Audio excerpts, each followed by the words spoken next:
Dans cette dernière partie sur Amalek, eh j'aimerais donner des clés pour essayer de comprendre comment agit Amalek et comment le détecter aujourd'hui ou dans l'histoire. Alors on a dit que Amalek apparaissait à chaque fois qu'il y a un doute dans l'identité nationale. Quand on n'est pas sûr tout à fait d'être le peuple d'Hachem, Amalek vient et dit non, non, c'est pas vous, c'est moi. C'est-à-dire qu'on voit ça aujourd'hui par exemple en Israël.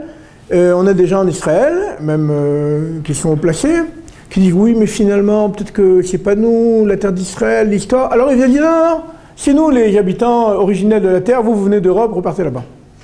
Donc, dès qu'il y a une faiblesse, eh bien, c'est Amalek qui rêvait d'être Israël, qui dit que c'est pas possible, ça doit être moi, pas vous. Dès que nous on a une faiblesse, eh bien, lui, évidemment, il vient prendre la place. Maintenant, je voudrais donner les méthodes de travail d'Amalek. Alors, comment travaille Amalek? Alors, on va donner deux exemples. Par exemple, les Perses, à l'époque de Achashverosh, Assuérus, eh bien, ce n'est pas Amalek. Mais Aman, c'est Amalek. Alors, comment travaille Amalek? Amalek va trouver un empire, il va monter dedans, il va monter grâce au fait qu'il comprend très bien comment marche l'empire et c'est quoi le but de l'empire. Et son but, c'est d'arriver en haut pour faire marcher son plan. Et son plan, c'est toujours le même. Exterminer le peuple juif. Et c'est très très fort. Ça veut dire qu'il va arriver, Aman, il va monter, et dès qu'il arrive en haut, eh ben, il dit voilà, moi j'ai un plan, je te donne de l'argent, Achashverosh, bon ça ne le dérange pas, c'est pas un grand adorateur d'Israël, c'est pas non plus le plus grand ennemi d'Israël.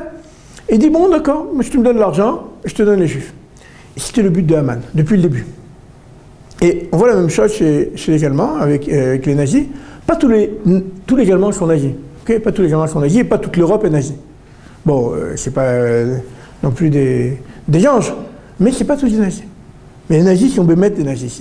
Donc quand on lit Mein Kampf, on voit qu'il y a un grand cri de rage, avec un grand cri de haine sur Israël. C'est tout ce qu'il y a dans le livre. C'est-à-dire qu'il y a dans l'idéologie nazie, avant tout, une très grande haine d'Israël. Une volonté de toutes les exterminer. Et c'est bémètes ce qu'ils ont essayé de faire. Et celui qui voit ça, donc on a le même type de modèle, on a un empire qui existe, on a des gens qui existent, qui ne nous aiment pas, mais bon, c'est pas forcément la fin du monde. C'est-à-dire que c'est des gens qu'on a habitués qui ne nous aiment pas, et ils vont arriver en haut, et là, ils vont faire marcher leur programme.